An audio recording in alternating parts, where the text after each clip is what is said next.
What's going on, Garrett? What's going on, Michael?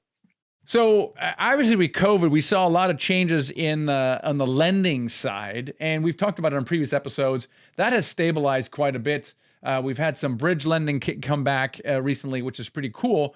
But what are you seeing on the debt sponsor requirement side? So in other words, what are lenders looking for from the sponsor with regards to, say, liquidity, net worth, anything else? Like, what are you seeing right now? Yeah, so this is actually a great topic because not everybody really pays attention to this. Like you go into some of these debt deals and it's different. Like if you go to a local bank, like a small bank or something like that, their requirements are completely different from the non-recourse debt side of things because they've just changed. I mean, they're going to have stricter policies on that side. And also what happened was prior to COVID, it was a lot more lax on the sponsor requirements. For example, they had bridge debt programs that existed then where you could come in as a sponsor and you only needed to put up have a net worth of 50% of the loan size and 5% liquidity.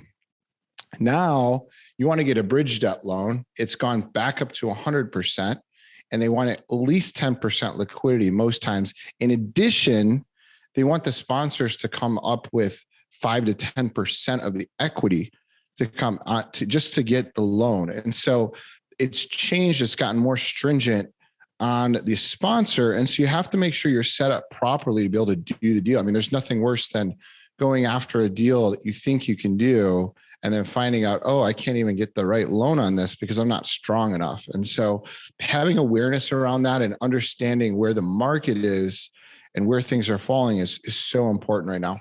Yeah, it's interesting. And the debt market is changing rapidly. And I always feel like the debt makes a big difference. So your relationship with a lender at this point, if you can get better debt than the next buyer, makes you more competitive. And so, and I know that you favor working with a broker and not so much with a direct lender. It depends on the market. So last year I favored a direct lender because they're cheaper and because during COVID there was no bridge debt at all. And so what happened is all the bridge debt dried up then and it resurfaced this year, it came back. And now I don't even know who the players are anymore because a lot of the shops shut down prior to COVID and they're reemerging as new shops. So I don't even know where they exist. So I'll go to the broker that this is their business to find and seek out these shops and build these relationships. And now I'm going to pin like 7 or 8 different direct lenders on the bridge debt side against each other to get the best terms possible. So that was the strategy on this one. Now it changes really with the market, and the brokers that you find out there, they're going to know the market really well because that's all they do is they talk to these guys all the time. They're going to be able to give you the best insight prior to even going into a deal. So right now I like working with the brokers. Yeah, I totally agree.